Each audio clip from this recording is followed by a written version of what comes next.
আজকে একটা সম্পূর্ণ ধরনের রেসিপি নিয়ে চলে এসেছি। বাড়িতে অনেক সময় এমন হয় সবজি মাছ মাংস কিছুই থাকে না, তখনই এই দুর্দান্ত স্বাদের রেসিপিটা তৈরি করে নেবেন। বানাতে যেমন খুব অল্প সময় লাগে, খেতেও কিন্তু দারুণ হয়।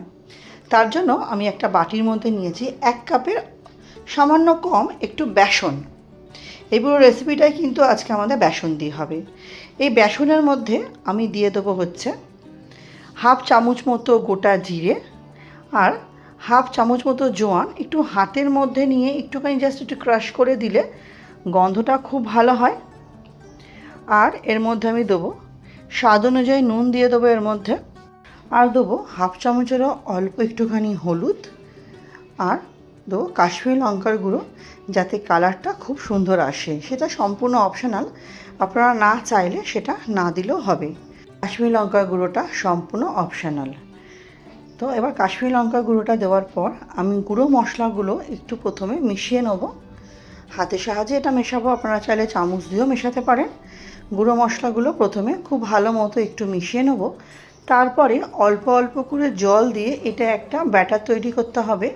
ব্যাটারটা যেন খুব বেশি পাতলা না হয়ে যায়, একটু যেন ভারী ভারী থাকে, কারণ ব্যাটারটা দিয়ে আমি ছোট ছোট বড়া করব, সেই জন্য। তাই জলটা একবারেই অনেকটা দেবেন না, জলটা অল্প অল্প করে দেবেন। আপনি বুঝে দেবেন।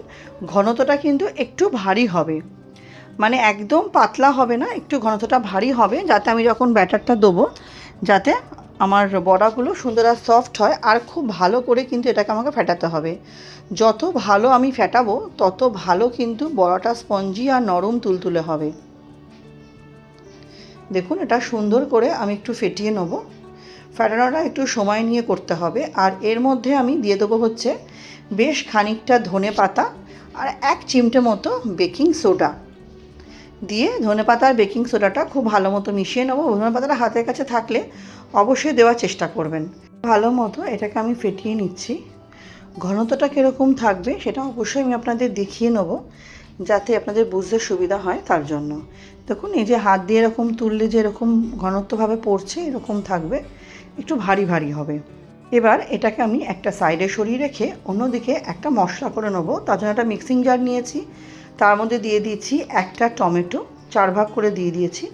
দেবো হচ্ছে হাফ ইঞ্চি আদা, আর দেবো কাঁচা লঙ্কা। কাঁচা লঙ্কা আমি এখানে 3-4টে মতো দিয়েছি, আপনারা কিন্তু অবশ্যই ঝালটা আপনাদের স্বাদ অনুযায়ী দেবেন। আর দিয়ে দেবো এখানে ধনে আর জিরেটা আমি এখানে গোটা ব্যবহার করব, পরে তার জন্য গুঁড়ো ব্যবহার করতে হবে না। আমি এখানে গোটা ধনে দিয়ে দিচ্ছি ছোটো চামচের 1 চামচ মতো, আর গোটা জিরে দিয়ে দিচ্ছি ছোটো চামচের 1 চামচ মতো। দিয়ে অল্প একটু জল দিয়ে খুব সুন্দরভাবে স্মুথভাবে আমি মশলাগুলো মিক্সিতে পেস্ট করে নেব। খুব মিহি করে পেস্ট করতে হবে, যাতে কোনো রকম দানা না থেকে যায়, কারণ যেহেতু জিরে ধনেটা আছে সেই জন্য বললাম। অল্প অল্প করে পেস্ট করে আর কি, আবার ঢাকনা খুলে চামচ দিয়ে নাড়িয়ে আবার পেস্ট করতে হবে, যাতে একদম মিহি হয়, সেদিকে একটু লক্ষ্য রাখতে হবে। তারপর আমি এদিকে কড়াই বসিয়ে দেবো। কড়াই বসিয়ে কড়াইতে তেল দিয়ে একে একে করে বড়াগুলো দিয়ে দেবো। একটু মাঝখানে মাঝখানে গ্যাপ রাখলে ভালো হয়, কারণ না হলে একটার সাথে একটা বড়া যাতে লেগে না যায়, তার জন্য একটু মাঝখানে মাঝখানে গ্যাপ দিয়ে বড়াগুলো ভেজে নিলে ভালো হয়। আমি এরকমভাবে ওপর থেকে একটু তেল ছড়িয়ে দিচ্ছি, যাতে বড়ার ওপর পোর্শনটাও ভালোভাবে হয়ে যায়, আর যখন উল্টাবো তখন যাতে কড়াইয়ের মধ্যে লেগে না যায়। দেখুন, এরকমভাবে আমি বড়াগুলো ভেজে নেব। আমি 2-3টে ব্যাচে সবকটা বড়া ভেজেছি। এরকম ছোট ছোট করে গোল গোল করে আমাকে করে নিতে হবে বড়াগুলো। আমার খুন্তি দিয়ে উল্টাতে একটু অসুবিধা হচ্ছিলো, তাই আমি একটা চামচ নিয়ে একটা একটা করে সব বড়াগুলো উল্টে নিয়ে এপিট ওপিট বেশ লালচে লালচে করে ভেজে নিয়েছি।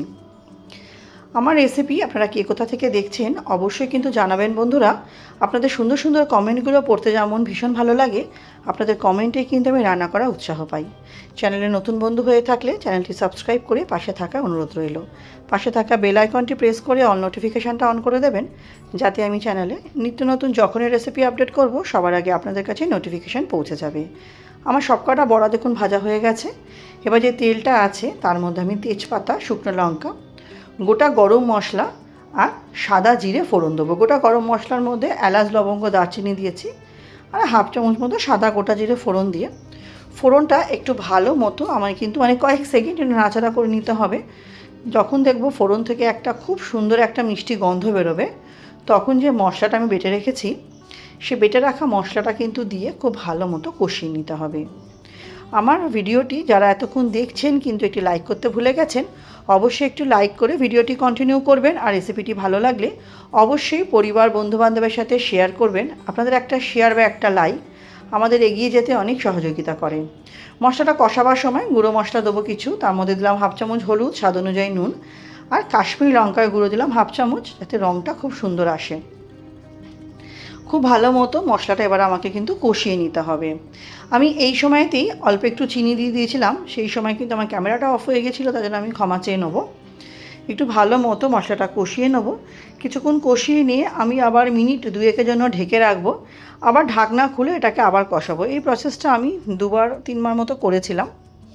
দেখুন খুব সুন্দরভাবে কিন্তু মশলাটা আমার কষে গেছে, আর সাইড থেকে কিন্তু হালকা হালকা করে আমার তেল ছাড়তেও শুরু করেছে। তো মশলাটা আরও মিনিট 1-2 মতো একটু আমাকে কষিয়ে নিতে হবে। আর এই সময় আমি দিয়ে দেবো হচ্ছে 2 থেকে 3 চামচ মতো ফ্যাটানো টক দই। টক দইটা আমি খুব ভালো মতো কিন্তু ফেটিয়ে রেখেছিলাম। সেই টক দইটা দিয়ে কিন্তু মশলার সাথে আমাকে ভালো মতো একটু কষিয়ে নিতে হবে।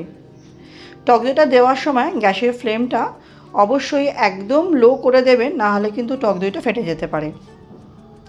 টক দইটা দিয়ে ভালো মতো আমি টক দইয়ের সাথে মশলাটা কষিয়ে নেবো। আমি আবারও মিনিট 2-এর জন্য ঢেকে দেবো, যাতে একটু ভালো মতো কষে যায়। মিনিট 2 পরে দেখুন খুব ভালো মতো কিন্তু মশলা টক দই কষে গেছে। এই সময় আমি গ্রেভির জন্য দিয়ে দিলাম হচ্ছে 1 কাপ মতো জল, বড় কাপের 1 কাপ মতো জল। জলটা একটু বেশি দিতে হবে, কারণ যখন বড়াগুলো দেব তখন তো বড়াগুলো ঝোলটা সোক করে নেবে, তার জন্য জলটা একটু বেশি দিতে হবে। জলটা দিয়ে একটু ভালো মতো খুন্তি দিয়ে নাড়াচাড়া করে আমি ঢেকে রাখবো মিনিট 2-3-এর জন্য, যাতে ভালো মতো ফুটে যায়। দেখুন খুব সুন্দরভাবে কিন্তু ঝোলটা আমার ফুটে গেছে। এই সময় বড়াগুলো দিয়ে দেবো। বড়াগুলো দিয়ে কিন্তু বেশিক্ষণ ফোটানো যাবে না, বেশিক্ষণ ফোটালে কিন্তু বড়াগুলো খুব নরম হয়ে যাবে। বড়াগুলো দিয়ে 1 মিনিট মতো হালকা একটু ফুটে গেলেই এর উপরে আমি দিয়ে দেবো শাহি গরম মশলার গুঁড়ো, দেবো অল্প একটু ঘি, এবং সবার লাস্টে দেবো হচ্ছে কস্তুরি মেথি। কস্তুরি মেথির গন্ধটা আমার ভীষণ ভালো লাগে। তাহলে এটা আমার রেডি হয়ে যাবে গরম গরম পরিবেশন করার জন্য। তাহলে বন্ধুরা, রেসিপিটা আমার কেমন লাগলো অবশ্যই জানাবেন। আমার সাথে রেসিপিটি শেষ অবধি ধৈর্য সহকারে দেখার জন্য সবাইকে অসংখ্য ধন্যবাদ। আজকের মতো ভিডিওটা এখানেই শেষ করছি। সবাই খুব ভালো থাকবেন।